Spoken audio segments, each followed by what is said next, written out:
Eu sou Avelino Luiz Rodrigues. Eu sou médico de formação e tenho meu doutorado na área de psicologia.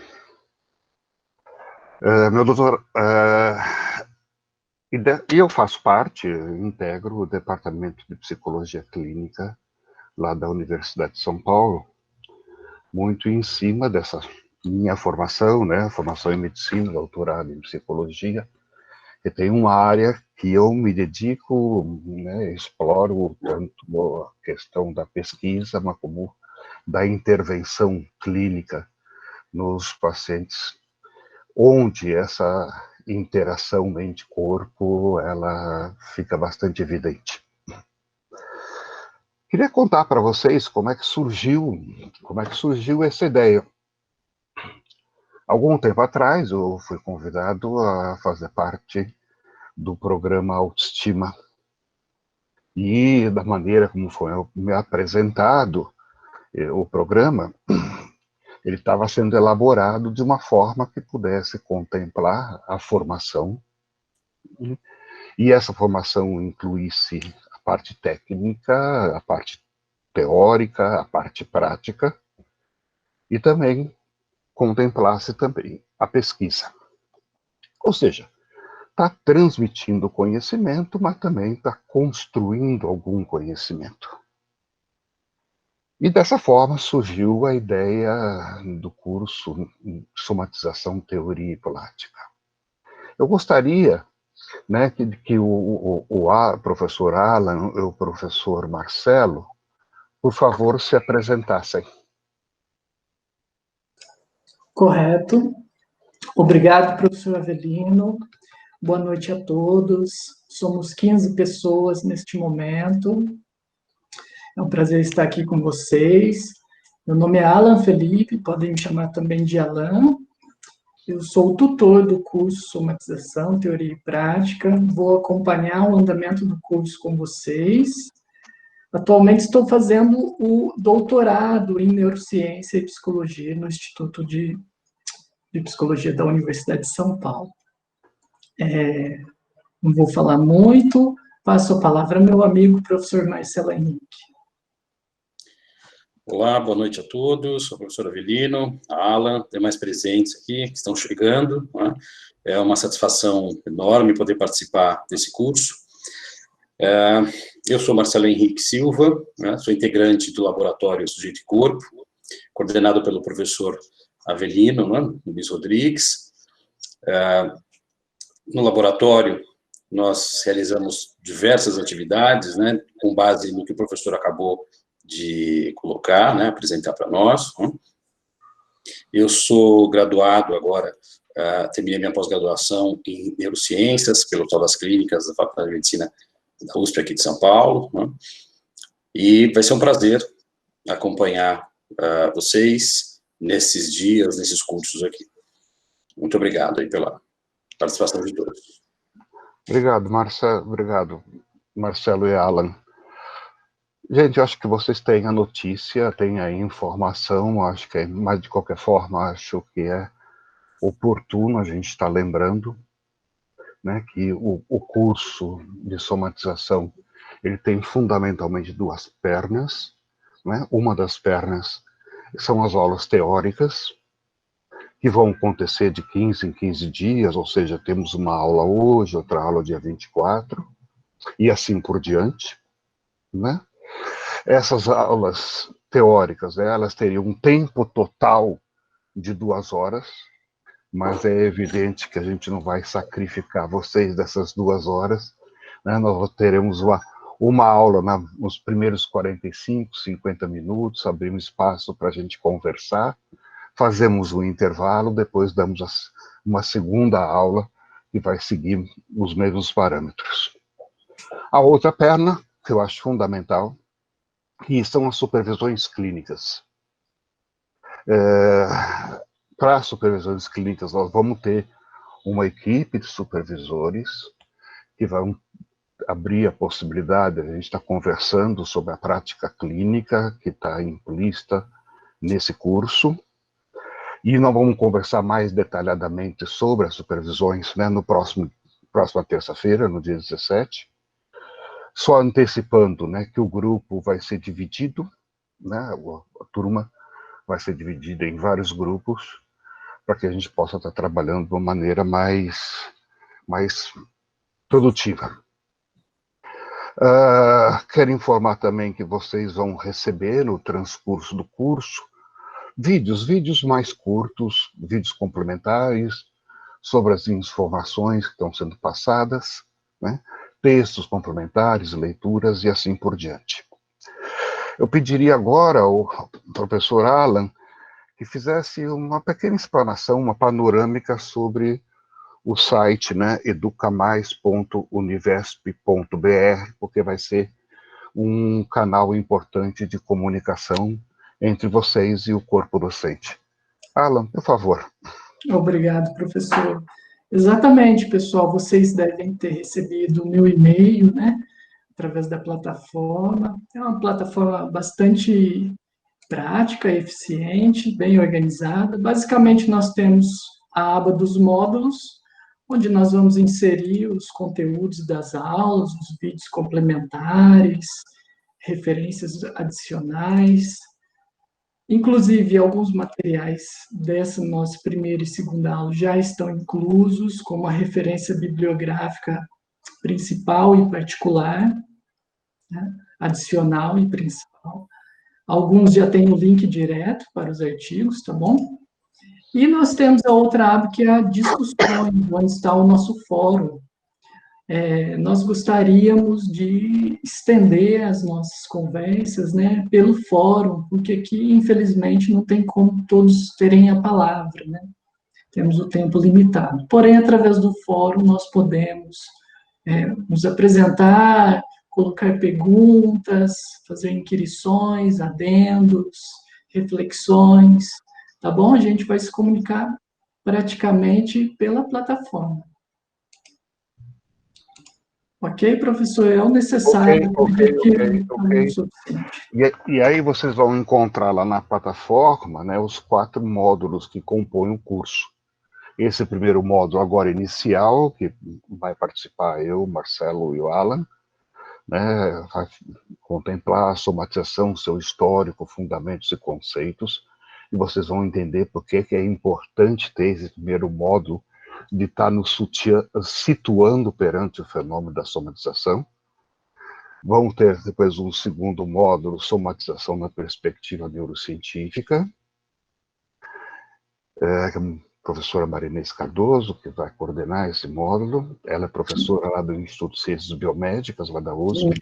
Inclusive está online aqui conosco. Boa noite, querida professora. Boa noite, eu não sabia que a professora Marinês estava. Está por aqui. O terceiro módulo vai enfocar a somatização de diferentes práticas de saúde, ou seja, na odontologia, na cardiologia, na saúde mental, na psico-oncologia, e outros, que a gente vai, que agora na minha cabeça eu não lembro.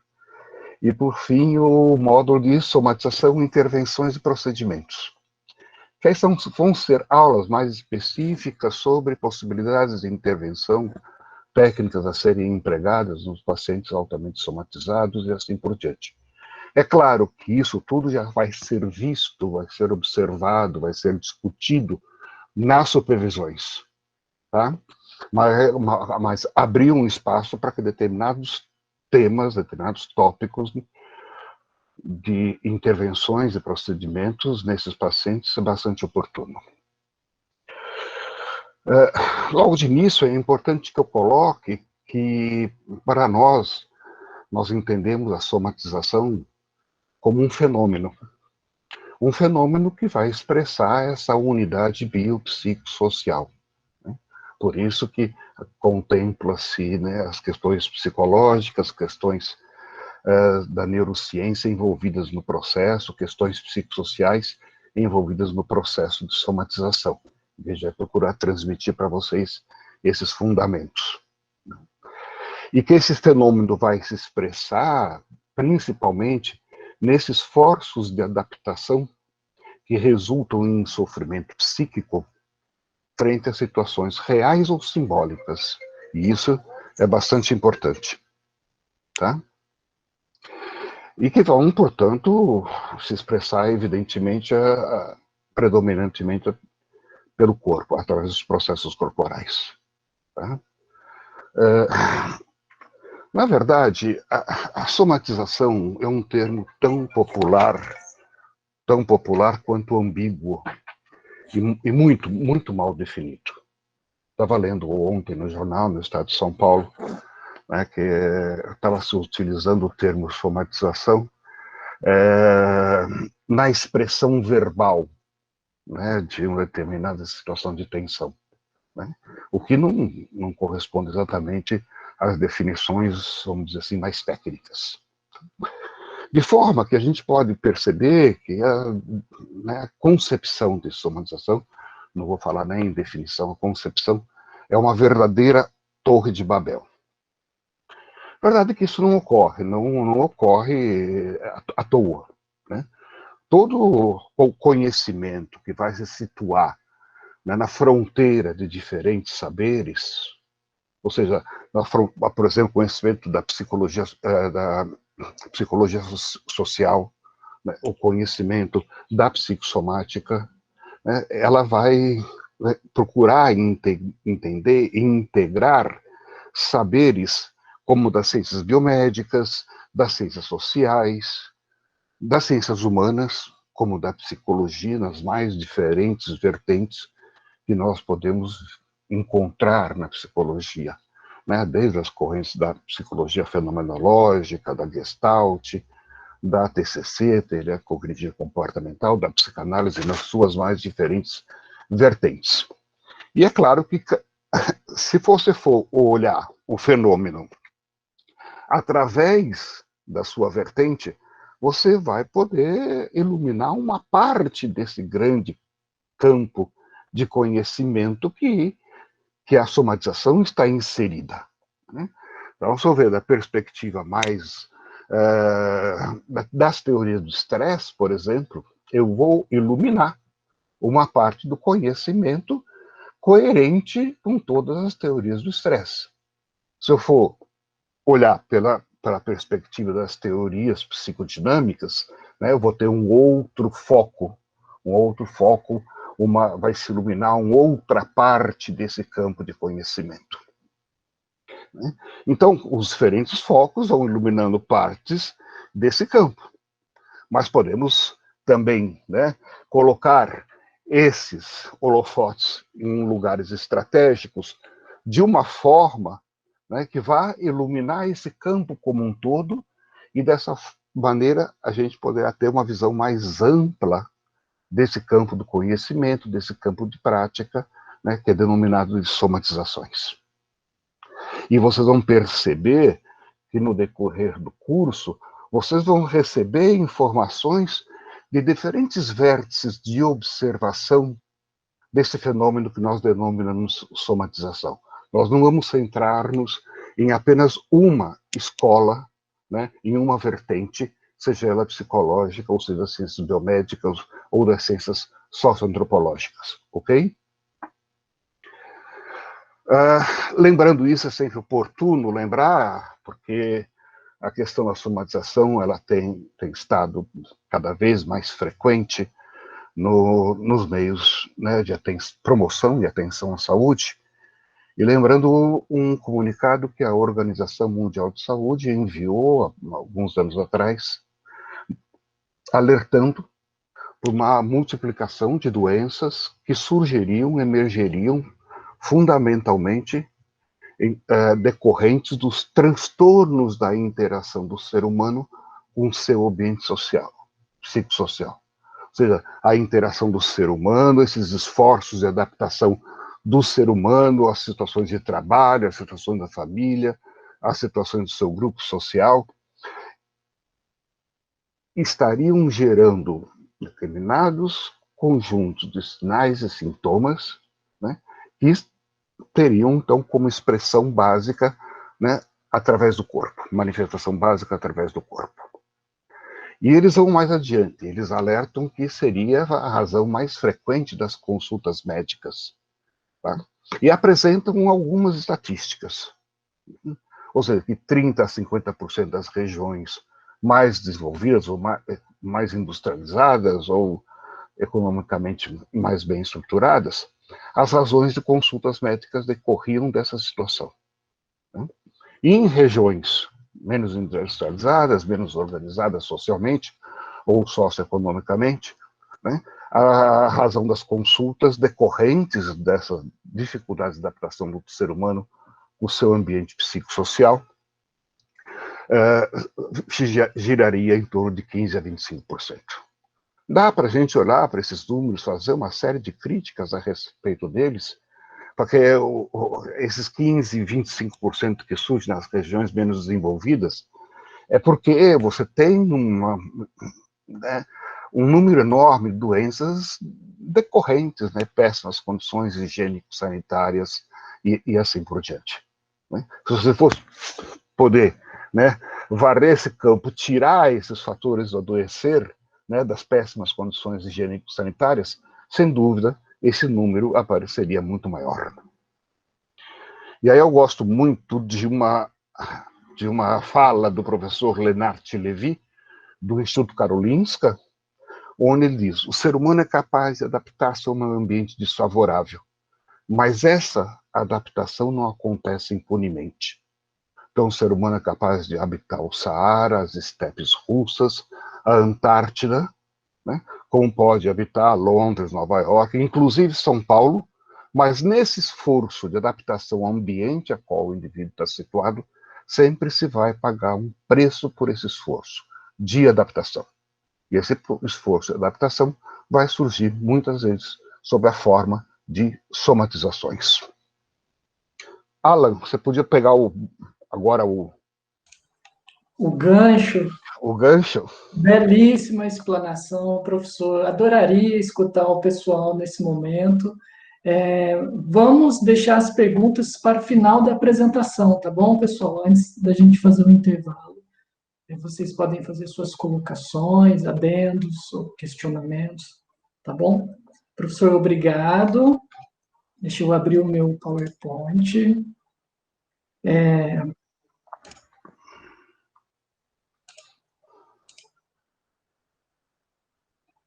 Ok.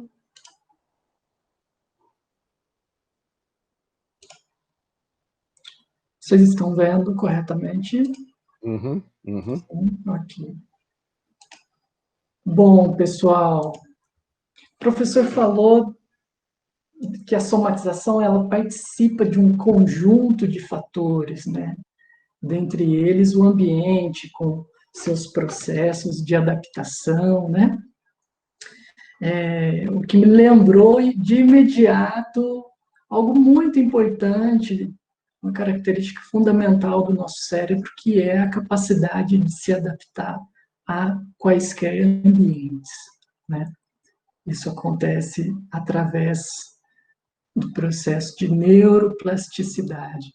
Então, eu vou falar para vocês de um modo bem sucinto, bem breve. Eu tenho aqui breves minutos para fazer uma explanação de um conteúdo profundo, porém, vou levantar alguns pontos para que vocês possam formar um fluxo de pensamento coerente sobre o que é somatização, como se dá este processo, qual a natureza da somatização, quais são os procedimentos a serem tomados, tá bom? Então, eu intitulei a apresentação como História do Sistema Nervoso. Basicamente, dentre os 3 pontos que se interconectam no processo de somatização, né, o biopsico e o social, vou tratar do biológico no nível encefálico, vou tratar especificamente do cérebro, do sistema nervoso. São sinônimos essas palavras, tá? Existem algumas diferenças técnicas, porém, vamos utilizar aqui como sinônimos. Então, a minha aula está dividida basicamente em uma explanação geral sobre o cérebro e suas características, no nível macro, no nível microscópico. Vou passar também brevemente no intervalo, após o intervalo, sobre processos imunológicos ligados ao cérebro, tá? Não vou falar muito para não sobrecarregar de informação, então vou buscar falar o necessário para a gente nesse momento. Bom, a história, né, do sistema nervoso, do cérebro, nos remete ao Antigo Egito, né? Foi encontrado um papiro chamado papiro de Edward Smith, é um papiro médico de um tratado cirúrgico sobre uma técnica chamada trepanação. A trepanação, ela é ainda hoje muito utilizada por neurocirurgiões. Basicamente, nessa imagem, nós conseguimos ver um procedimento de fazer uma inserção, né, retirar um pedaço da calota craniana para ter acesso ao cérebro, né? No Antigo Egito, essa prática, ela era realizada, era uma prática médica, cirúrgica, né? Realizada muitas vezes para obstruir um coágulo, tentar resolver algum problema do paciente na época, mas também existia a crença de que espíritos ruins, né, estavam adoecendo o indivíduo. Então, se fazia para tentar tirar o espírito. Bom, Antigo Egito, 2500. Avançando, 800 a.C., 384 a.C., estamos avançando na linha do tempo, tratando agora de Homero, poeta, né? Foi encontrado... Só um minuto, deixa eu só organizar meu pensamento. Isso, a teoria cardiocêntrica. Mas antes de eu falar da teoria cardiocêntrica, eu queria comentar com vocês a origem etimológica da palavra mente, psique, porque o professor Avelino falou na introdução, falou várias vezes, né? Psique, mente, mas aí uma hora é uma hora é outra, afinal de contas são conceitos abstratos, né? Vamos ver aqui um pouco sobre a origem etimológica dos conceitos para que nós possamos aplicá-los com clareza. Homero, em suas obras, apresenta 3 termos, em grego, crade, timos e psique. Crade vem de cardio, no latim. Timos vem de timeo, aqui à frente do nosso coração. E psique é sinônimo tanto de timos quanto de crade. As 3 palavras são sinônimas. Homero utilizava, às vezes uma, às vezes outra. Porém, as 3 têm o mesmo sentido, que é o coração é a sede da inteligência. O coração é a sede da vida. É onde está a pessoa. Tá? O coração, então, ele era o órgão principal. Esse é o motivo da teoria se chamar cardiocêntrica, né? Interessante nós observarmos aqui que a psique, ela dá origem, ou se ramifica no latim, do grego para o latim, as palavras mens, que significa mente, e a palavra anima, que significa alma, né? Você vê que são as sinônimos, né? Os sentidos, eles vão se desenvolvendo ao longo do curso, mas ao longo da história, mas basicamente mantém uma raiz, né? Mantém o seu sentido original. Aristóteles também apresentava, né, o seu argumento cardiocêntrico de que o coração era a sede da inteligência, né? Eu não vou me estender muito, porque senão eu vou perder. Inclusive, professor, observando a horas, me ajuda a pensar quando devo parar, por favor. Ok, nessa imagem ao lado, rapidinho, vocês estão vendo o traço saindo do coração e subindo para a cabeça? Tem 3 espaços vazios, né? Representam os ventrículos. Nessa época, acreditava-se que os ventrículos era onde ficava guardado, reservado o ar, né? E o ar, ele dava movimento ao corpo. Então, as decisões da consciência, do pensamento, elas eram tomadas no coração. Enquanto aqui na cabeça era onde controlava os movimentos corpóreos. Mas não se tinha um conhecimento profundo, né? Como temos hoje em dia, claro. Mas tudo bem, assim vamos caminhando a humanidade, passando ao próximo, temos a teoria encefalocentrismo. Encéfalo, sistema nervoso e cérebro são sinônimos no nosso caso. Hipócrates, Platão, Galeno, Descartes, olha as datas como vão avançando. O conhecimento sobre o cérebro vai ficando cada vez mais profundo, vai se ampliando, as técnicas vão sendo desenvolvidas. O Renascimento foi uma época muito importante da divulgação do cérebro, tanto que nós vemos aqui a pintura da criação feita na Capela Sistina, onde nós observamos... Oh, sorry.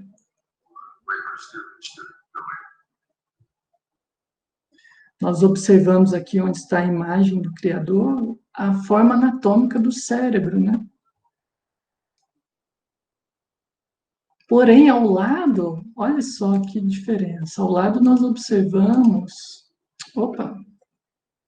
nós observamos quase que um mapa do cérebro, né? Essa é a imagem de Gall, com a sua frenologia, né? Que intuía que qualidades do indivíduo estavam representados na esfera craniana, né? Então, se o indivíduo tinha a testa volumosa, ele tinha um caráter assim, se ele tinha do lado alterado, né? Só foram as conjecturas possíveis da época, né? Aí, avançando, temos Broca e Wernicke, grandes neurofisiologistas que descobriram através, principalmente, de lesões no cérebro, né? Pacientes apresentavam déficits cognitivos, como o caso do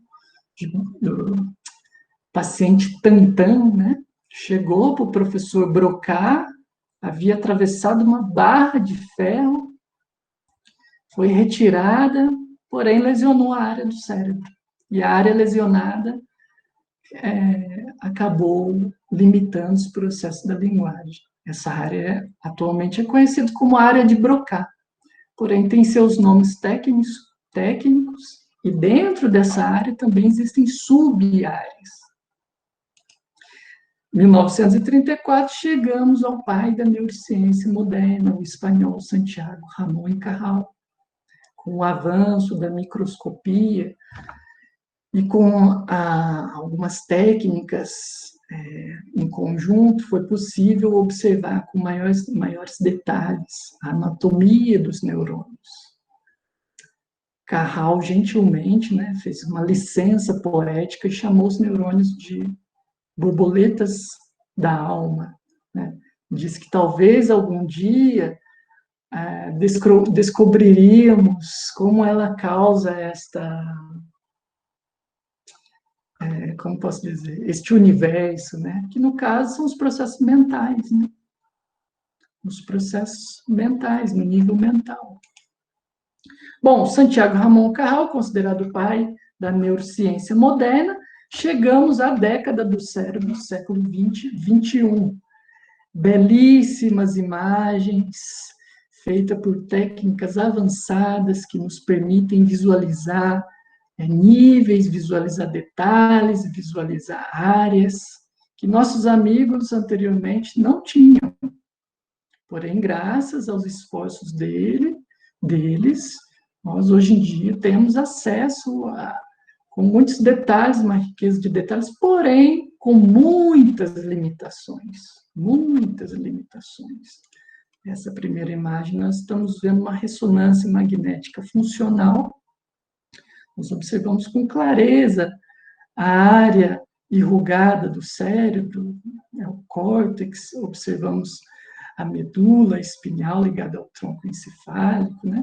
Muito utilizado em exames clínicos, para observar onde possivelmente pode estar localizada a lesão. Ao centro do slide, nós temos já uma tractografia, né? Feita aí com imagiamento de computadores, rodando programas extremamente complexos que nos permitem visualizar as fibras do cérebro, assim como os filamentos, as vias neurais, né? Você não vê só a ponta do neurônio, você vê a ponta, você vê onde ele termina. Por fim, nós observamos aí uma foto feita por professor Maria Inês ia me dar uma ajuda agora, mas essa é uma foto feita por microscopia óptica computadorizada, né? Nós observamos as bolinhas aqui, são as vesículas sinápticas, né? Representada aqui na imagem abaixo. Essa é a ponta de um neurônio, essas vesículas são onde estão armazenados neurotransmissores, né? Essa parte corresponde aos estudos neuroquímicos do cérebro, que nós vamos estudar um pouco mais para frente. E aqui essas vesículas, elas vão se abrirem e vai passar para o próximo neurônio, né? Através da cabecinha dele, sináptica, né? Botão sináptico. Obrigado, Alan. Legal. Muito bom. O meu tempo já está no limite, né? Uhum. Ok. Vou passar para o professor. Tá bom. Eu fico por aqui e mais explanações a gente vai avançando no fórum, pelos nossos diálogos, tá bom? Obrigado.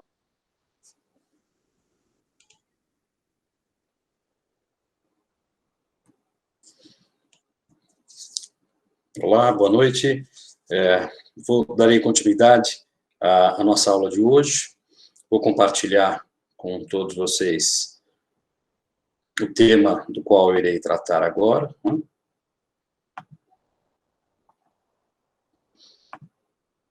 verificar aqui.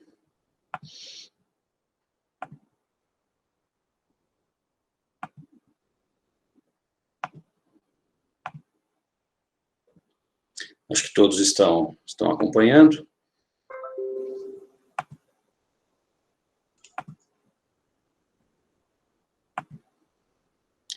Bom, vamos iniciar então, né, agora essa parte final dessa nossa primeira parte do nosso curso. Né?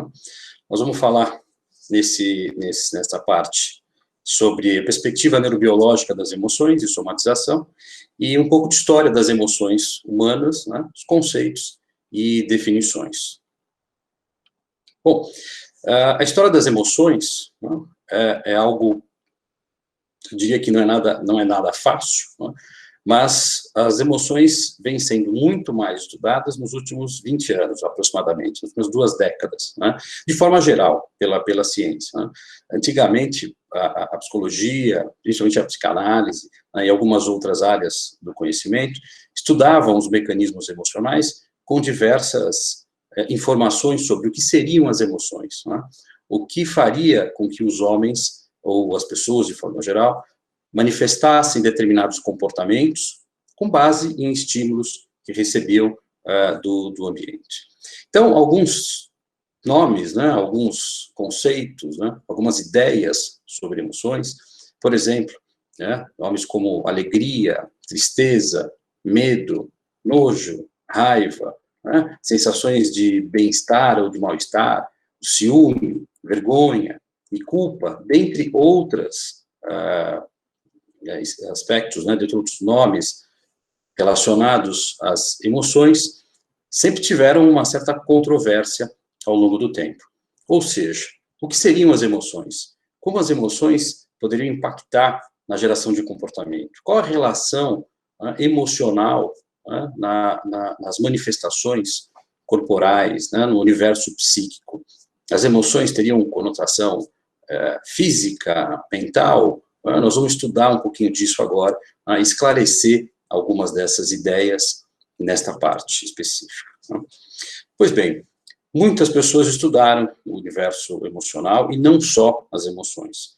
Mas antes de estudar propriamente as emoções, né, filósofos e outros pensadores ao longo do tempo, como René Descartes e Baruch Spinoza, trabalharam esse conceito. Né? No caso de René Descartes, em suas meditações metafísicas, ele acabou, dentro de um certo período, de um certo contexto, né, sócio-histórico, dividindo formas de pensar, formas físicas, né, entre substância pensante e substância corpórea, ou seja, nós teríamos aí a res cogitans, né, que seria praticamente razão e pensamento, e haveria a res extensa, que seria o corpo e o universo emocional.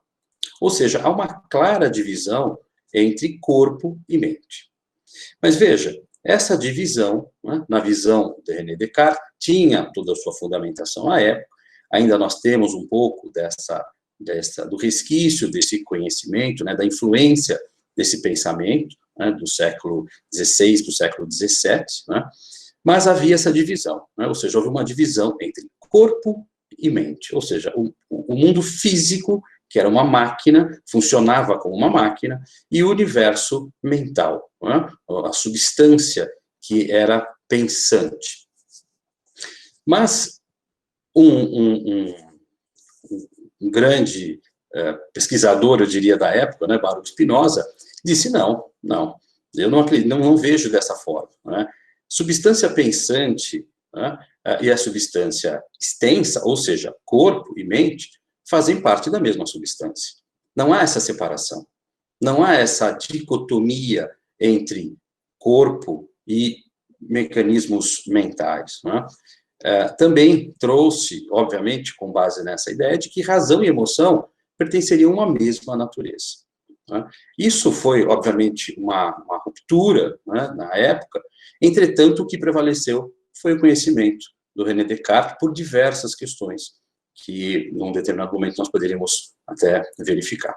Mas o importante é que nós temos essa ideia, né, que entre o finalzinho do século XVI e século XVII, nós tivemos claramente essa divisão entre corpo e mente. E é isso que nós estamos tentando compreender um pouquinho, né, a partir das nossas aulas de hoje.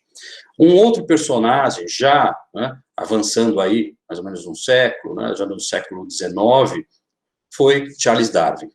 E Charles Darwin queria entender, queria mostrar, né, através das suas pesquisas, né, o que seriam as emoções. E escreveu, inclusive, um livro chamado A Expressão das Emoções no Homem e nos Animais. E qual era a matriz, ou qual era a ideia principal do trabalho do Darwin nessa época? Né? É de que haveriam semelhanças mesmo com indivíduos compondo espécies diferentes. Ou seja, indivíduos de diferentes espécies teriam algumas semelhanças no que diz respeito à expressão comportamental relacionada às emoções. E vejam que ainda nós não estamos definindo emoção, porque nós vamos chegar num determinado momento e vamos tratar de emoção e sentimento. Mas o Charles Darwin trouxe para nós, começou a trazer um conhecimento um pouco mais sólido sobre a ideia de que diversas espécies teriam semelhanças no que diz respeito ao comportamento emocional. E mais, trouxe a ideia de que esta semelhança, ou estas semelhanças, seriam inatas, né? Ou seja, elas seriam geneticamente transmitidas, né, diversificadas entre as espécies. Duas manifestações emocionais que foram muito estudadas pelo Darwin foram raiva e medo. E a ideia era compreender por que raiva e medo, né, eram manifestações emocionais que praticamente a maioria das espécies ali, de uma forma, dentro de uma certa variação, apresentavam. Né? E os conceitos e os estudos foram mostrando que as ideias eram relacionadas à conservação dessas espécies. Ou seja, o universo emocional, o mundo emocional, ele teria um valor adaptativo.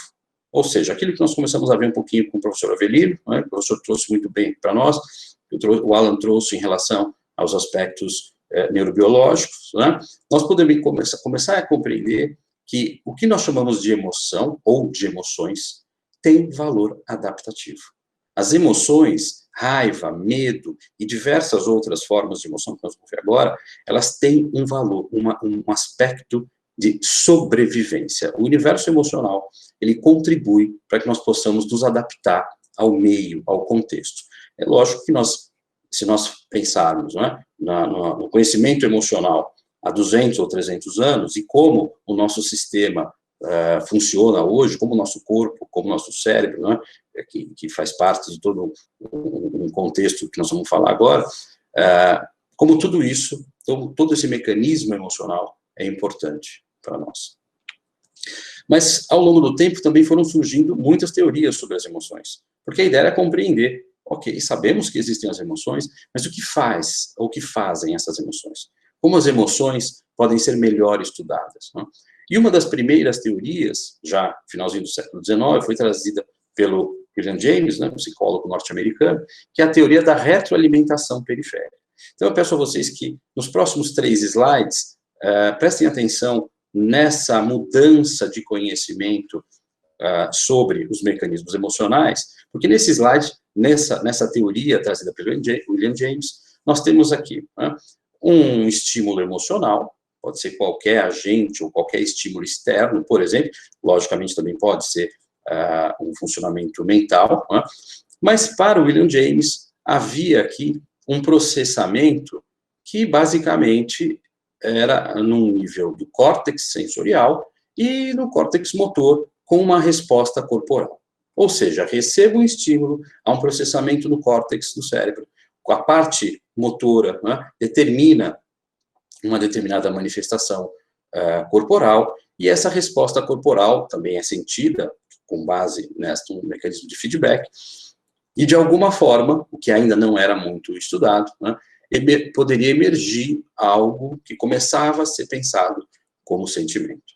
Então, veja, o que nós temos aqui é que a ideia inicial era de que, sim, o cérebro estaria participando dos mecanismos emocionais, mas como isso era verificado, era evidenciado, nós não sabíamos. Né? Já uma outra teoria, chamada de teoria central, né, que foi desenvolvida por 2 personagens muito importantes, o Cannon e Bert, né, nós temos um pouco mais de componentes aí envolvendo os mecanismos emocionais.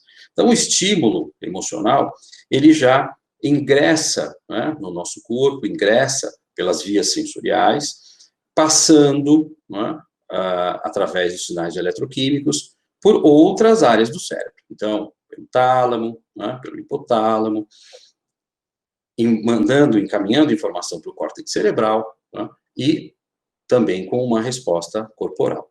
Então, veja, nós já temos aí um conhecimento maior sobre as teorias em relação às emoções.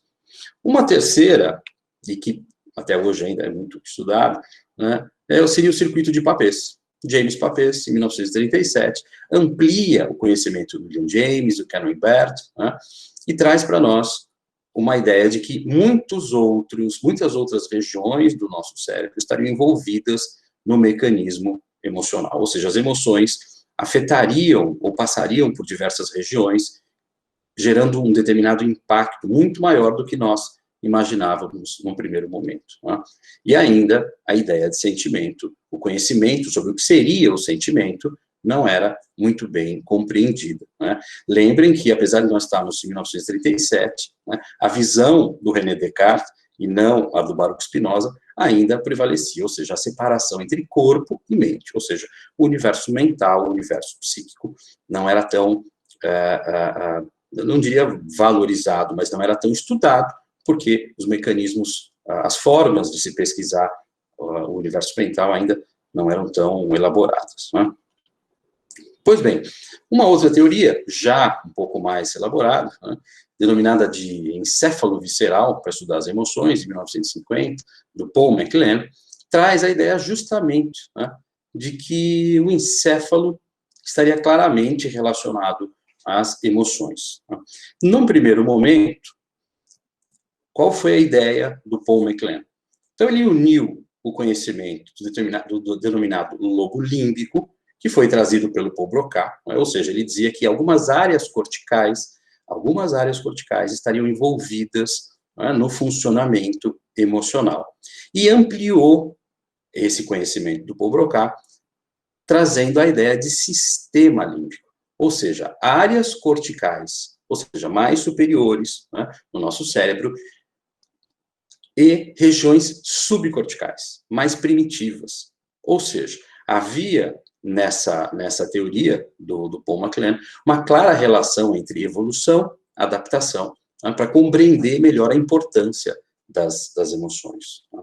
E outro aspecto importante trazido pelo Paul MacLean foi que o hipocampo, né, uma região que hoje nós sabemos extremamente importante para a estruturação das memórias, né, ainda que todas as memórias, obviamente, não ficam alocadas no hipocampo, né, as memórias principalmente as memórias explícitas, elas ficam espalhadas por diversas regiões do nosso encéfalo, né, mas ele trouxe um conhecimento de que o hipocampo seria responsável por integrar informações do mundo interno desta pessoa e do mundo externo, né, gerando sentimentos conscientes. Ou seja, a teoria é um pouco mais elaborada, né, traz a informação mais antiga do Broca, entre áreas corticais e regiões subcorticais, e traz a informação do hipocampo, que seria o aglutinador de informações do mundo interno, já existente através de memórias desta pessoa, né, e novas informações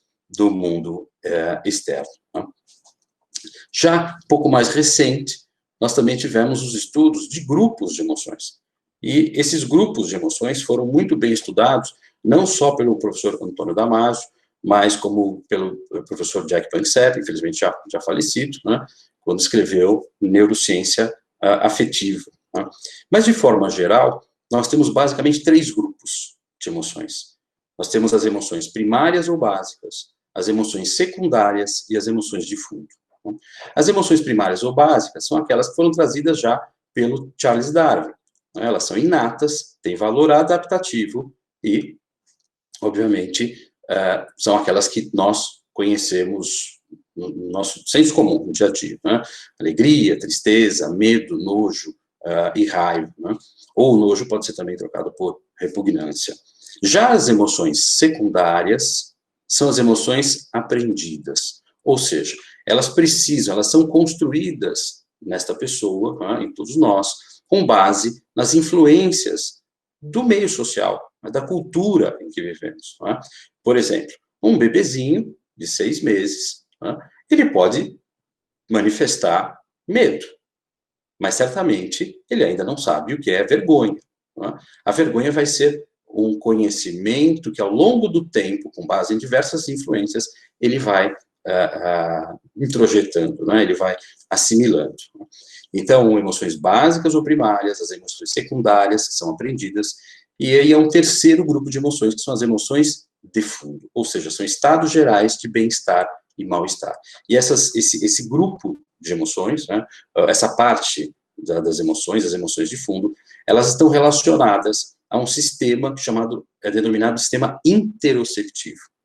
Ou seja, é um sistema complexo do organismo, que continua sendo estudado, que possibilita que o nosso organismo, de forma geral, como se fizesse um mapeamento de tudo que está acontecendo no nosso corpo, de forma geral. E isso está claramente ligado aos mecanismos de homeostase, ou seja, o relativo equilíbrio fisiológico e, obviamente, mental, porque nós vamos ver que daqui a pouco não há essa separação, né? O relativo equilíbrio para a manutenção da vida. Então, as emoções de fundo, elas estão relacionadas ao sistema interoceptivo, que está, obviamente, atrelado ao conceito de homeostase, e que, por via de consequência, influencia tanto as emoções aprendidas ao longo do tempo, quanto as emoções inatas, né? Os conceitos que nós vimos agora há pouco. Né? Pois bem, mas para caminhar e concluir aqui o nosso raciocínio, né, vamos pensar em relação ao estímulo e ao que seria emoção. Né? Vamos diferenciar emoção de sentimentos. Então, todos nós recebemos estímulos do ambiente. Né? Pessoas que falam conosco de uma forma mais sutil ou menos sutil, né? O frio, qualquer estímulo externo ou interno. Quando eu falo de emoção, e a própria etimologia da palavra nos dá embasamento para isso, né, que significa movimento para fora, eu estou falando de um estado corporal, de um estado emocional corporal, ou seja, de uma mudança ou de um conjunto muito grande de mudanças endógenas. E, neste ponto, nós temos que este corpo, né, essas mudanças endógenas, elas se transformam em experiências inconscientes. Né, experiências inconscientes. Esse conhecimento sobre a ideia de experiência inconsciente, né, foi completado pela ideia ou pelo conceito acerca de sentimentos. Ou seja, as emoções, para que pudessem ser melhor compreendidas, elaboradas e também com outra finalidade que nós vamos ver agora, né, nós temos aí o surgimento dos sentimentos. Né? Ou seja, os sentimentos seriam a experiência, a capacidade que nós temos de experimentar conscientemente, de reconhecer conscientemente, de nomear algo que acontece num patamar, num nível orgânico, endógeno, inconsciente, mas que precisa ser levado para um outro patamar. Tá? E aqui eu coloquei a experiência inconsciente, né? Tem um inconsciente, por quê?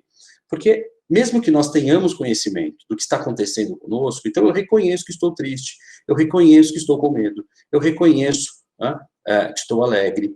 Mesmo com esta manifestação, esta experiência consciente, ela pode novamente ser introjetada, ela pode ser recalcada, né? Ela pode permanecer reprimida. Ou seja, num primeiro momento esse sentimento é reconhecido, ele é nomeado, mas depois ele é novamente guardado, né? Por diversos motivos que nós vamos ver ao longo aqui do nosso curso. E qual seria a finalidade, então, dos sentimentos, dessa relação entre emoção e sentimentos? E lembrem que nós estamos falando aqui, obviamente, né, dentro de um contexto didático, mas esse processo, ele é muito, muito rápido, né? Dentro do funcionamento fisiológico, neurofisiológico, nós estamos falando aí de nanosegundos, né? E qual seria a finalidade, então, dos sentimentos? Né? Dessa capacidade que nós, seres humanos, tivemos? Porque as emoções podem ser compartilhadas com outras espécies, né? O nosso cachorrinho, o nosso gato, eles têm emoções, né? Segundo o Damasio, eles têm uma protoconsciência, ok? Mas nós, seres humanos, somos capazes de reconhecer e nomear essas manifestações emocionais. Então, a finalidade dos sentimentos, né, uma característica de evolução da nossa espécie, é ser uma estratégia de proteção. Ou seja, quando eu reconheço o que está acontecendo comigo, quando eu analiso o que está acontecendo comigo, né, eu flexibilizo uma resposta em relação ao estímulo. Ou seja, tomar conhecimento conscientemente de algo que ocorre, no primeiro momento, no nível endógeno, possibilita alterar a percepção sobre um determinado fato. Né? Ou seja, quando eu reconheço esse sentimento, quando eu nomeio, quando eu trabalho esse sentimento, que pode estar consciente, mas também pode ser reprimido, né, eu modifico a percepção, ou seja, a relação entre o estímulo, que pode ser tanto externo quanto interno, e, novamente, uma mudança corporal. E isto vai se dar durante a nossa vida, né, toda a nossa vida. Tá? Então, nesse primeiro momento, era isso que eu gostaria de apresentar a vocês, e passo a palavra ao professor Avelino. Obrigado, Marcelo. Conteúdo ótimo, parabéns. O Alan também. A capacidade de síntese que vocês têm, então, de parabéns. Bom, vou convidar todos agora para 10 minutos de descanso, tá? E aí a gente retoma com a segunda parte da aula. Então, 10 minutos para tomar um café, uma água, e aí depois a gente retorna, ok? Até já, gente. São 19h30, 19h40, retornamos. Perfeito, Alan. Tá bom, bem colocado. Obrigado, pessoal. Bom, vou retornar aquilo que eu estava apresentando a vocês, dando uma continuidade, porque eu acho que a fala do Alan e do Marcelo, né, ajudou um pouco mais a gente compreender, por exemplo, né, aquele slide anterior, né, quando eu falo, né, daquela situação da Organização Mundial de Saúde que nos alerta para uma multiplicação da razão das consultas médicas, né, muito decorrentes desses esforços de adaptação. Então, o que a gente está propondo é observar a somatização como um fenômeno, né? Esse fenômeno vai manifestar a unidade biopsicossocial do ser humano, e não podemos perder de vista que as emoções, os afetos, eles vão se expressar simultânea e concomitantemente ao nível do corpo e ao nível dos processos mentais. Não é que um está provocando uma reação do outro. Tá? E eu vou tentar explanar sobre isso um pouco mais adiante como um exemplo bastante corriqueiro. A própria experiência, né, é uma evidência do próprio processo de viver que situações, sejam elas reais ou simbólicas, que o corpo vai estar sempre acompanhando a experiência psíquica daquele momento. Então, frente a uma situação de desagrado, volta e meia as pessoas podem falar: esse problema vai me dar uma dor de cabeça, essa situação me dá náuseas, tive um frio na barriga. E expressões de taquicardia, sudorese, palidez ou rubor, aumento dos movimentos gastrointestinais, da bexiga, são manifestações humanas que a gente percebe no próprio processo de viver. E aí eu procurei frisar a você que as respostas emocionais, as respostas corporais, elas são concomitantes. Elas estão ocorrendo ao mesmo tempo. Então, pegando essa situação do susto. O que é o susto? O susto é uma situação de apreensão abrupta, temor, sensação de ameaça. Isso se nós olharmos mais para os processos mentais. Então, o nosso foco, o vértice vai mais para os processos mentais.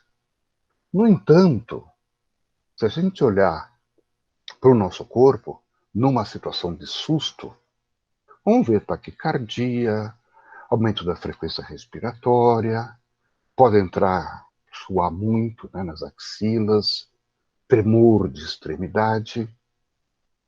Então, a reação de susto vai englobar não só, né, essa sensação de apreensão abrupta, né, de temor, de sensação de ameaça, vai engloba também as reações corporais que estão envolvidos nessa reação do indivíduo, essa reação do organismo a um ambiente que surgiu ao ambiente, né? Sendo que esse ambiente emitiu um sinal de alerta, né? um sinal que foi interpretado como ameaçador. Da mesma forma, a gente pode pensar na experiência de raiva. Se a gente olhar a experiência de raiva, né, vamos ter um sentimento de irritação, agressividade, rancor, frustração. Né? Isso tudo motivado por aborrecimento, sensação de injustiça, ou uma sensação de uma rejeição sofrida. Então, voltando, isso se nós olharmos pelo vértice único e exclusivamente da experiência emocional. Mas se ampliarmos, incluirmos também o que está acontecendo naquele indivíduo e abrirmos a possibilidade de perceber aquilo que está ocorrendo no corpo, então vamos ver contração dos vasos sanguíneos, elevação da pressão arterial, aumento da frequência cardíaca e assim por diante. Né? Ou seja, a reação de um organismo ela vai ser sempre global. Vai abarcar sempre as reações, as experiências emocionais, né, as experiências psíquicas, né, de emoções, de sentimentos, que no caso dessa figura está sendo expresso através da fisionomia desse indivíduo, através da sua postura corporal, né, mas também vai estar presente em modificações que podem ser e vão ser observadas no corpo, no coração, no fígado, no estômago, né, no aparelho digestivo e assim por diante. Né? E essas reações são mediadas, né, por todo esse sistema nervoso central, o encéfalo, né, que está em correlação, em interação constante com as experiências psíquicas. Ok? Alan, dá continuidade, por favor. Perfeito, perfeito. O professor já me entregou o segundo gancho. Na primeira apresentação dele, ele terminou com a palavra cérebro, adaptação, e agora novamente, né? Então, a gente está basicamente escutando um pouco sobre a relação mente, corpo e ambiente, né? A mente com seus processos simbólicos, o corpo com seus processos fisiológicos, bioquímicos. E eu pergunto para vocês, quem é que está fazendo aí a ponte entre a mente e o corpo? O pessoal já estava estudando no Antigo Egito e já tem um bom tempo, né? O cérebro. Deixa eu continuar aqui, deixa eu abrir. Então, nós chegamos na década do cérebro. Pronto. Década do cérebro, século 20, 21. Hoje em dia, nós temos cerca de 100 mil publicações em neurociência por ano. É muito estudo feito na área, muito estudo. Então, nós observamos as neuroimagens, né, técnicas de imagem do cérebro. Olha que belíssima essas três. Nós observamos as fibras que transversam o topo, a outra ponta do cérebro, uma tractografia belíssima, uma técnica de fluoretação, né, de neurônios ficam aí visíveis com corantes, né? Se nós observarmos as três fotos, tem um plano de fundo escuro, preto, né? Porque é uma técnica, normalmente essas fotos são feitas em laboratórios totalmente escuros, né? Para poder ter uma ótima resolução. Bom, aqui nós estamos observando o cérebro físico, né? A gente apalpa ele, mede, vê o peso, né? Corta, faz isso, faz aquilo. Porém, se nós perguntássemos, mas e aí, aonde está a mente? Aonde está o pensamento? Aonde estão as emoções, os sentimentos? Né? São respostas ainda que devem ser respondidas com muito estudo que está por vir. Nós observamos nesse corte, na parte frontal do cérebro, uma substância branca e uma mais escura, né? Na imagem do meio está ilustrado em desenho. A parte branca é onde correm os fios dos neurônios, os chamados axônios. Estima-se em torno de 100 bilhões de células, é muita coisa, muita coisa. Tem neurônios que chegam a fazer 100 mil conexões. Estima-se que são cerca de 100 trilhões de conexões. Então, é muita coisa, é um universo inteiro para ser estudado. As tecnologias atuais, elas têm suas vantagens, porém suas limitações de tempo, de espaço. Por fim, na terceira imagem, nós observamos uma árvore das artérias que levam o sangue ao cérebro, né? O cérebro, ele sendo irrigado aí com oxigênio, através do sangue, né? As substâncias que nós ingerimos chegam ao cérebro pelo sangue. Existem toda uma gama de arterial, né? E olha que interessante essa imagem em azul, acho que vocês devem identificar, né? São os aquedutos do cérebro, por onde passa o líquido um líquido, né, produzido pelo próprio organismo mesmo, chama de líquido céfalo-raquidiano, líquido encéfalo-espinhal, né? Esse líquido, ele basicamente, ele faz vários processos, né? Um deles é a limpeza do cérebro durante a noite. Ele acaba lavando todo o cérebro, né? Vai circulando pelo organismo. Então, são os aquedutos. Aqui no centro, nós observamos aquela imagem inicial que nós vimos os ventrículos, né? As áreas ali onde acreditava que estava o ar, que era responsável pelo movimento e tudo mais. E, por fim, nessa visão, né, macroscópica do cérebro, né, que nós conseguiríamos ver com os olhos e alguns instrumentos não muito avançados, né, para entrar nas profundezas do cérebro, aí sim. Porém, ainda há limites, muitos limites. Nessa última imagem, nós observamos os pares cranianos. Então, por exemplo, somatização é um processo biopsicossocial. Ok, o processo social é o quê? Um ambiente. Vamos pensar que nós estamos olhando para uma árvore. A imagem da árvore entra pelo nervo óptico. O nervo óptico envia as mensagens para a região visual, lóbulo occipital, fica aqui atrás. É processado aqui e em outras áreas, simultâneo. Extremamente rápido. Lembrem dos números astronômicos que nós temos no nosso cérebro. Então, acontece um processo de simbolização, no nível mental. Então, você vê uma imagem externa, uma agressão, aquilo agita o seu organismo a produzir diversas substâncias, entre eles o cortisol. Você fica estressado, seu coração eleva a frequência. Psicologicamente, você sente o quê? O professor citou: irritação, medo, raiva. Temos um processo mental, um processo corporal, um processo do ambiente. Um importante órgão é o cérebro.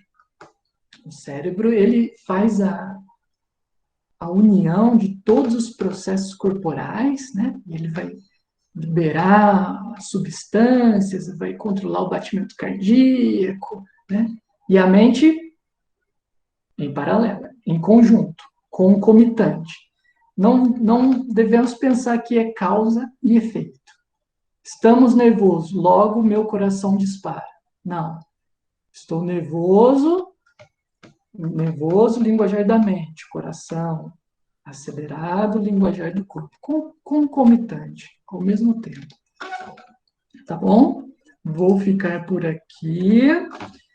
Essa foi apenas uma visão do cérebro, das suas características no nível macroscópico. Mais para frente, vamos visualizar processos neuroquímicos, substâncias, algumas áreas do cérebro em específico. Só para concluir, vale lembrar que a linguagem está onde? Eu estou comunicando com vocês, correto? Minha boca se movimenta, modela um som, o som sai, entra no computador, chega para vocês, é processado no cérebro, chega na mente e vocês, opa, estou entendendo. O processo biopsicossocial, ele é contínuo a todo momento. Tá bom? Passo a palavra ao meu amigo, professor Marcelo, por gentileza.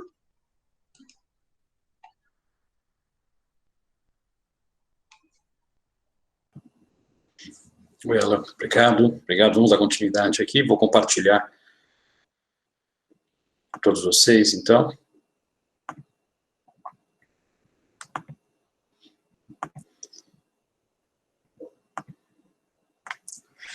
Pois bem, vamos dar continuidade, então, aqui à nossa aula de hoje, né? Vamos continuar falando um pouco, obviamente, sobre os aspectos neurobiológicos das emoções de somatização, né? Falamos já sobre as emoções em relação a alguns fundamentos, e vamos agora também dar continuidade, dando ênfase às emoções do sistema imunológico. Então, vamos compreender um pouco, né, de todo esse universo, né, que já foi muito bem esclarecido pelo professor, e depois pelo professor Avelino e pelo professor Alan, né, de que nós somos seres biopsicossociais. Né? Mas como isso se dá? Como nos tornamos o que somos? Né? Como interpretamos o mundo? Como percebemos o mundo? Né? Isso se dá, obviamente, desde a nossa vida intrauterina. Né?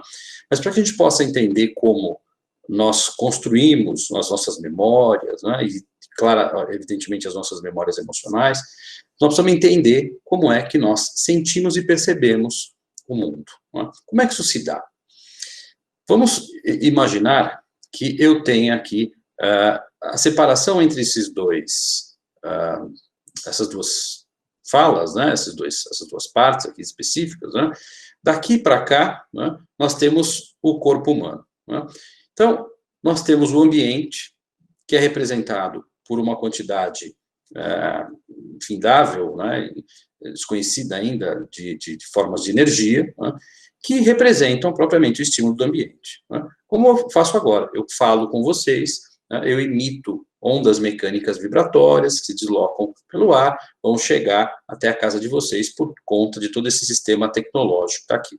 Mas se fosse numa aula presencial, eu estaria falando para vocês, né, essas ondas mecânicas vibratórias se deslocariam pelo ar, né, que é composto por matéria, e chegaria em receptores sensoriais no corpo de vocês. No caso específico, né, da fala, essas ondas mecânicas vibratórias chegariam nos receptores sensoriais auditivos. Né? Se nós estivermos falando, por exemplo, de um alimento, quando eu coloco um alimento na minha boca, eu tenho lá papilas gustativas, que são receptores sensoriais do meu corpo, que vão interpretar esse tipo de energia e vão mandar sinais elétricos para o cérebro.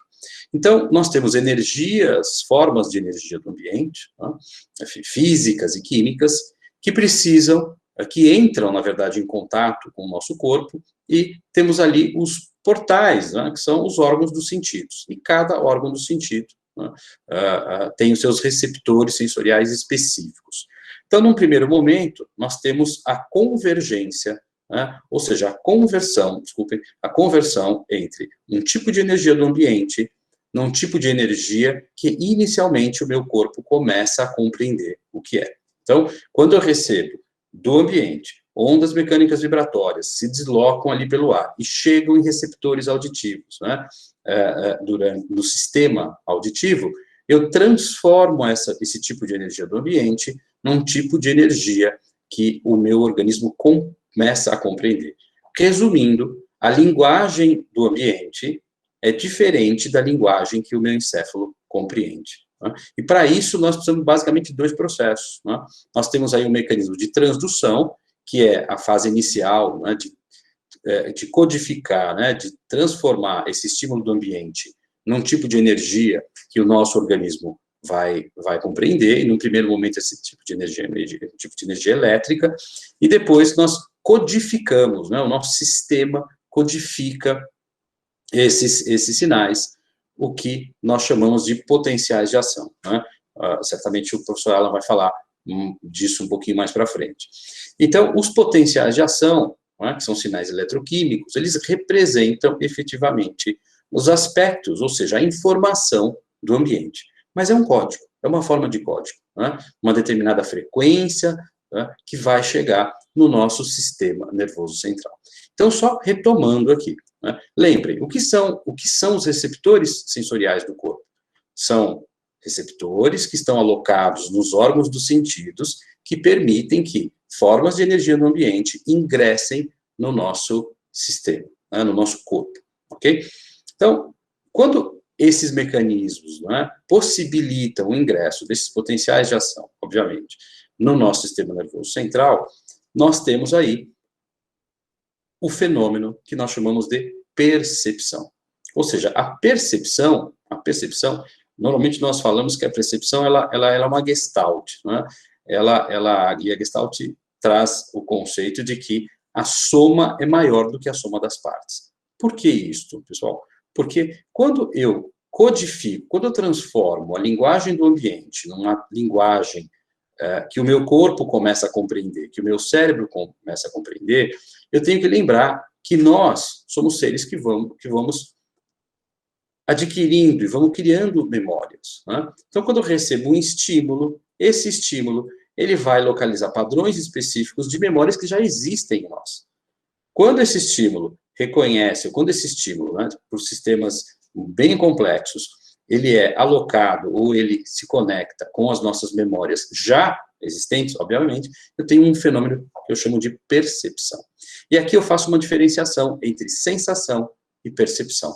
Sensação, que é o processo que se inicia com o recebimento pelos receptores, né, sensoriais do corpo, até imediatamente, né, o ingresso no sistema nervoso central, né, este processo todo eu chamo um processo de sensação. Ou seja, o processo de sensação é um processo de decodificação dos estímulos do ambiente, que, uma vez ingressando no sistema nervoso central, né, e trazendo e se alocando, né, se agrupando com memórias já existentes, faz com que nós tenhamos a percepção do que nós chamamos de realidade, né?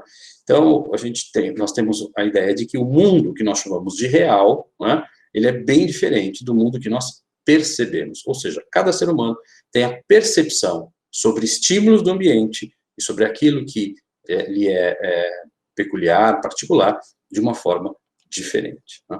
Partindo dessa diferenciação entre sensação enquanto decodificação dos estímulos do ambiente e percepção, né, como um aspecto muito mais global, né, nós temos aí, obviamente, que é o objetivo dessa nossa aula final, né, a informação de que todos esses estímulos, sejam eles externos ou internos, né, terão uma ligação clara com o sistema límbico, né, de uma forma como nós ouvimos o professor Avelino falar, né? Somos seres biopsicossociais e esses processos acontecem de forma concomitante, né?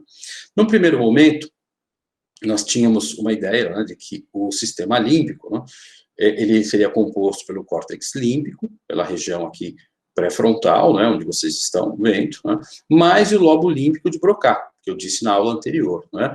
Ou seja, essa seria a figura que representaria, né, basicamente o sistema límbico. Entretanto, a figura já de baixo mostra para nós algo muito mais complexo, ou seja, há um número de conexões ou interconexões entre todas essas estruturas, né? Depois vocês, obviamente, vão ter acesso à aula, e aí nós temos uma nomenclatura muito grande, né, para que vocês possam se aprofundar, né? A ideia é que nós temos ideia do conhecimento, da complexidade do universo emocional. Então, vejam, as emoções, né, vão gerar respostas fisiológicas que são automáticas, né?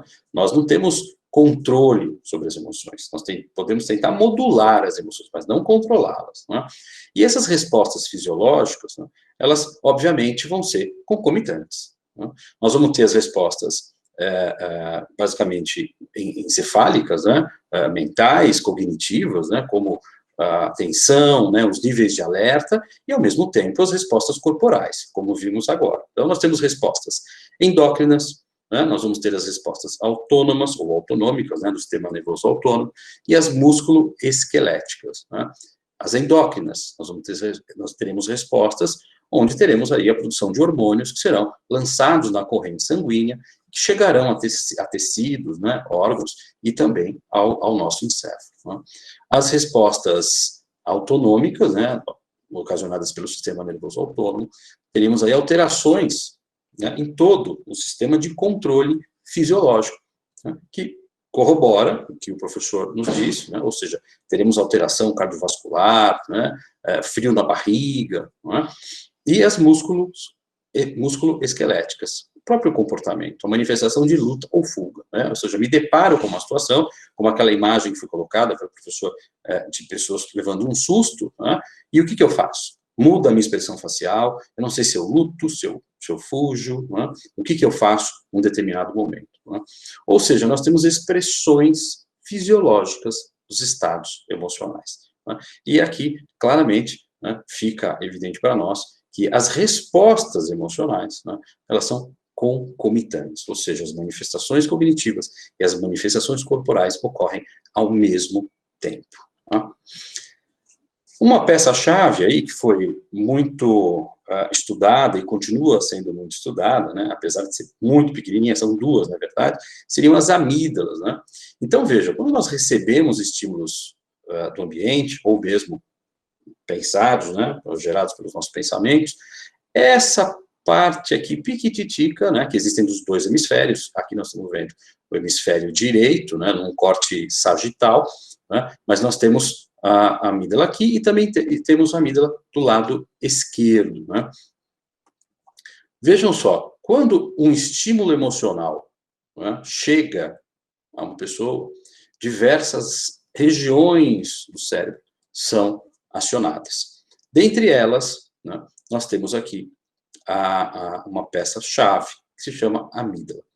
Ou seja, a amígdala, ela é composta por diversos núcleos, né, e uma das funções, ou a função principal da amígdala, é justamente mandar informação para diversas outras regiões do nosso corpo, né, do nosso cérebro, e que vai ramificar todas essas informações. Ou seja, lembra daquela imagem do susto, né? Ou seja, quando você leva um susto, a amígdala responde claramente ali, manda informações para diversas regiões, por exemplo, para o hipotálamo, né, que trabalha basicamente com a ideia dos mecanismos de homeostase, né, de equilíbrio fisiológico, de manutenção da vida, né, para o organismo, né, núcleos no tronco encefálico, sistema nervoso autônomo é ativado, sistema endócrino também é ativado. Ou seja, todas essas funções são ativadas ao mesmo tempo. Né? Manifestações fisiológicas, manifestações comportamentais serão evidenciadas com base em estímulos que recebemos, sempre de forma concomitante. Né? E nesta imagem, nós podemos analisar, né, que, logicamente, né, nós tivemos aqui uma coloração para compreender áreas que eram mais metabolizadas, né, quando a pessoa recebia um estímulo emocional, por exemplo, se ela tivesse uma ressonância magnética, né, ela estaria olhando ali para uma telinha específica que fica em cima ali dentro da ressonância magnética, e você tem áreas que são mais ou menos ativadas. Né? Aqui nós podemos ver, né, esta região, ou seja, a parte pré-frontal, né, do córtex, que integra aqui, né, a parte anterior, né, o córtex cingulado, né, do anterior, do giro do cíngulo. Né? Aqui a parte posterior, ou seja, o sistema límbico, né, sendo ativado. Aqui é uma imagem, né, obviamente, só desenhada, né, mostrando o córtex pré-frontal, né, região órbito-frontal porque fica bem acima aqui das órbitas, né, dos olhos, e aqui nós temos tanto a ínsula, né, ou as ínsulas, quanto as amígdalas, que eu comentei agora para vocês, né. Obviamente, vejam a distância que nós temos entre o que sabíamos lá, desde a época do Darwin, né, até antes com René Descartes e o Baruch Spinoza, para tentar compreender, né, esse universo emocional e como tudo isso acontece ao mesmo tempo. Tá? Então, partindo dessa ideia dos conceitos, né, e desse funcionamento concomitante do universo emocional e cognitivo, vamos pensar um pouquinho no sistema imunológico, né, que é o que vai nos interessando, né? Ou seja, o sistema de defesa do corpo. Obviamente, nós temos agentes estressores, estímulos das mais diversas origens e magnitudes, né, que vão fazer com que o sistema imunológico, né, os fatores genéticos, o próprio sistema nervoso, né, com as nossas memórias, como eu disse, né, nós vamos criando, desenvolvendo memórias que vão impactar na nossa geração de comportamento, né, a percepção, como disse também, né, os mecanismos de coping, ou seja, de enfrentamento das adversidades ou das situações diárias em que vivemos, né, e o sistema endócrino, ou seja, todos esses sistemas, né, fazem parte, né, de um sistema muito maior, que é o sistema de defesa do corpo humano. Né? E quando um destes, ou mais de um desses sistemas, não está funcionando adequadamente, né, por diversos fatores, nós teremos aí claramente consequências para a saúde, né, da pessoa como um todo. Bom, apenas para a gente poder compreender um pouquinho como tudo isso funciona, né, veja só, os sistemas funcionam em conjunto. Então, nós temos o sistema nervoso, o sistema imunológico e o sistema endócrino, que nós vamos falar um pouco mais detalhadamente numa outra aula, né. Vamos só fazer uma ligação aqui, olha, entre o sistema nervoso e o sistema imunológico, né. Bom, o sistema nervoso, né, gera, por exemplo, uma inervação noradrenérgica, né, noradrenalina, que afeta a produção de anticorpos. Por sua vez, o sistema imunológico, né, produz, né, as chamadas citocinas, que afetam a atividade cerebral. Vejam, pessoal, eu falando aqui de uma forma um pouco mais comum, mais simples, mas é só para que nós possamos compreender, né, basicamente um pouco dessa relação, né. Vejamos aqui, olha, relação do sistema nervoso com o sistema endócrino. Nós vamos estudar um pouquinho mais à frente, né, não nessa aula, numa próxima aula, né. Então, por exemplo, percepção do medo, né, leva à liberação de cortisol. E o sistema endócrino, né, produz aqui hormônios na tireoide, né, que são necessários para o desenvolvimento do sistema nervoso. Ou seja, veja, é um processo constante, desde, obviamente, da vida intrauterina, né, passando pela infância, pela adolescência, pela nossa vida adulta, constante, né. Ou seja, esses sistemas todos, né, trabalham de forma incessante para que haja um equilíbrio, para que haja adaptação. E quando esses sistemas não funcionam adequadamente, ou quando um desses sistemas não funciona adequadamente, né, nós teremos aí a manifestação, com base naquilo que nós estamos estudando, né, que são os mecanismos ou o conhecimento sobre a somatização. Ok? Portanto, finalizo aqui a nossa aula, né, para que possa passar a palavra ao professor Avelino. Ok, Marcelo, obrigado. Agora, gostaria de estar abrindo espaço para comentários, perguntas, né, que porventura existam, né, no transcorrer da nossa aula de hoje.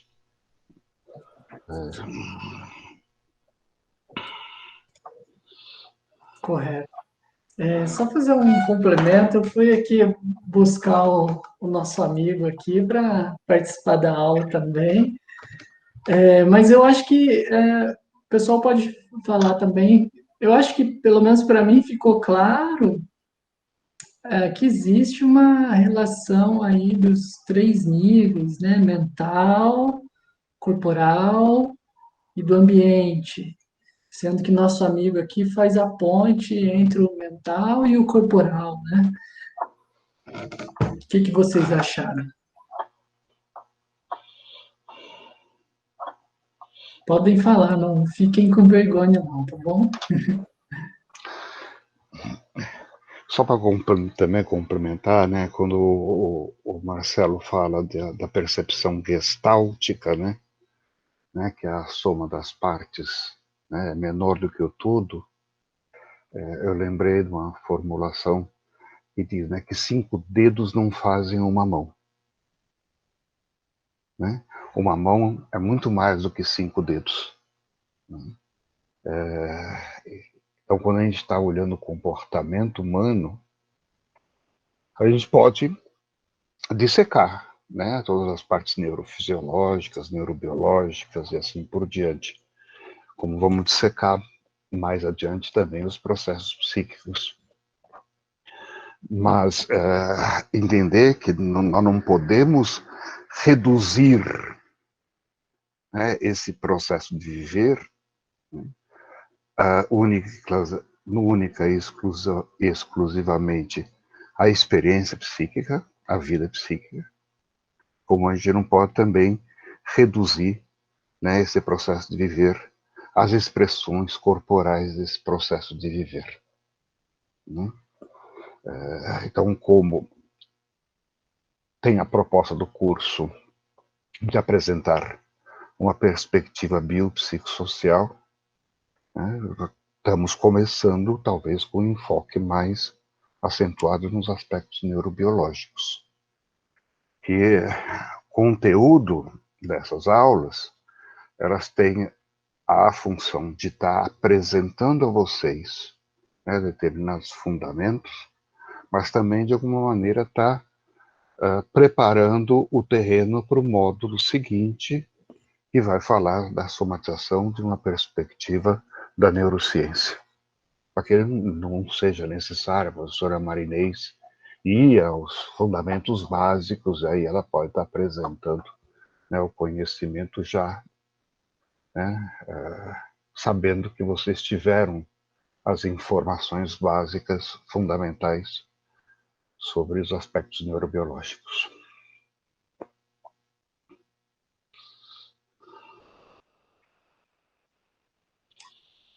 Alguém quer falar? Estou vendo vocês aí, ó. Façam assim para agitar um pouco a tela aí. Tem o Isso. Pedro. O que vocês acharam? Ficou claro? Está inteligível? Está muito lento? Está muito rápido? Tem alguma dúvida em relação àquilo que foi exposto? Fique à vontade, por favor. Vou falar então, gente. Obrigado. Boa noite, eu sou Pedro, eu sou psicólogo, claro, né, aqui de Botucatu, trabalho no Serviço de Saúde Mental da Secretaria de Estado. Queria agradecer as aulas, muito objetivas, bem didáticas, achei leve também o jeito que foi planejado, bem legal. Eu queria fazer um comentário primeiro, uma coisa que eu achei engraçada, que é aquela foto que o professor Avelino colocou do susto. E pela primeira vez eu percebi que a resposta corporal do susto fica parecendo uma resposta de agressão, né? De agressividade. A pessoa abre a boca, né? Faz uma cara assim parece que ela está querendo assustar, não que está tomando um susto, né? Isso me chamou a atenção. Outra coisa que eu queria perguntar também é sobre se existe uma diferença na conceituação entre afeto e emoção, né? Esses conceitos eu tendo a identificar, achar que é a mesma coisa. Não sei se são diferentes.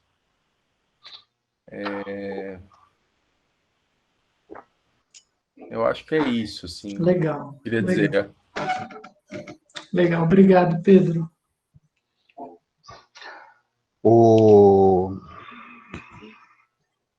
termo afeto, ele vai abarcar as emoções e os sentimentos. E a diferença entre emoção e sentimentos, né, foi o conteúdo de parte da aula que o Marcelo apresentou para vocês. Né?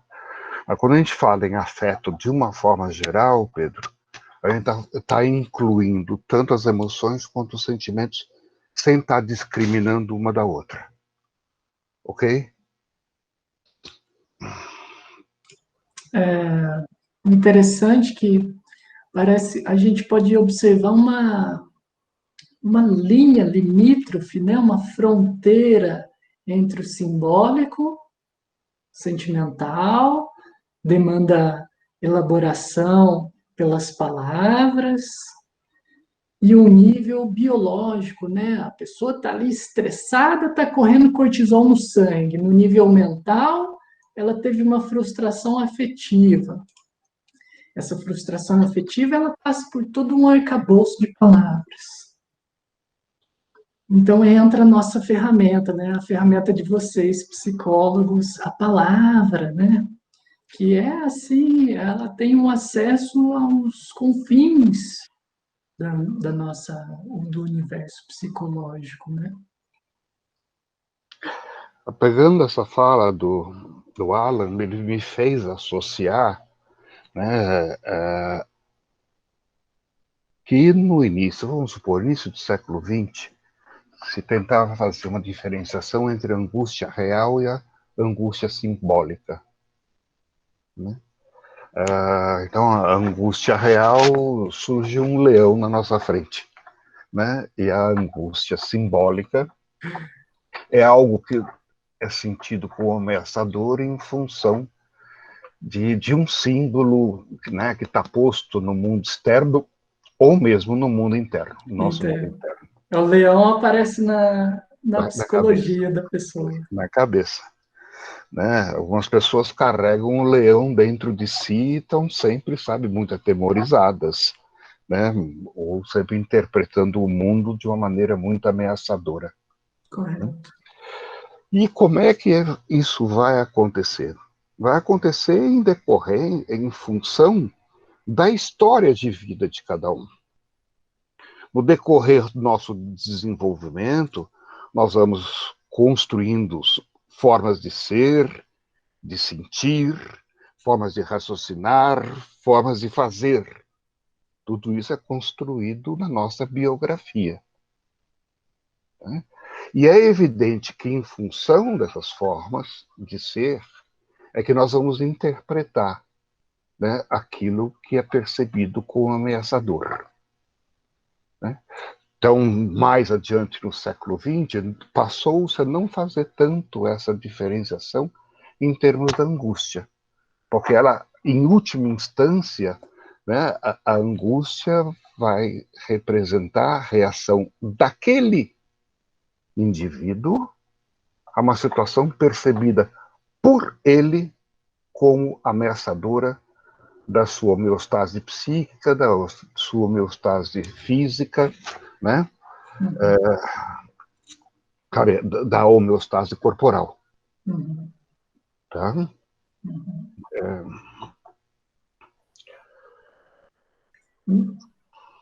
Nesse sentido, nós podemos observar também que os nossos pensamentos influenciam diretamente sobre os processos corporais, né?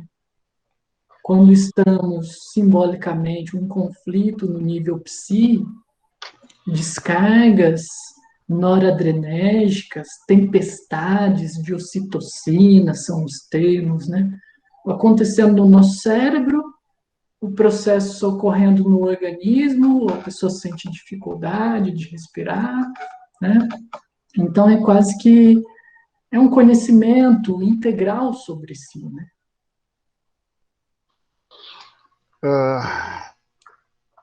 E essa ativação do sistema nervoso central e sistemas, né, vegetativo, endócrino, imunológico, né, na dependência da intensidade da frequência, ela pode estar contribuindo para o surgimento de sintomas. Correto. Tá? Então, a pessoa que tem previamente uma relativa obstrução coronariana, frente a uma situação de um susto ou de muita raiva, ou uma situação, sensação, uma experiência emocional de desamparo muito intensa, esse infarto do miocárdio é desencadeado por essa reação global do organismo, que vai ocorrer em função da vasoconstricção coronariana, né? Que é a resposta, é a expressão corporal dessa experiência emocional que a pessoa está vivendo. Várias situações a gente observa isso. Eu vou até na próxima aula frisar um pouco sobre isso, como, por exemplo, a colite nervosa, né? A síndrome do intestino irritável. Você sabe que essas síndromes funcionais, elas têm uma correlação muito grande com os movimentos afetivos do corpo, do indivíduo. Então, quantas pioras de episódios, né, de colite nervosa, de síndrome do intestino irritável, né, elas aparecem ou desaparecem em função dessa experiência emocional. E a experiência emocional, ela não é só ruim, ela também pode ser boa. E as reações emocionais, elas também podem contribuir para a melhora do indivíduo, a melhora da sintomatologia que ele apresenta. Correto. Corretíssimo.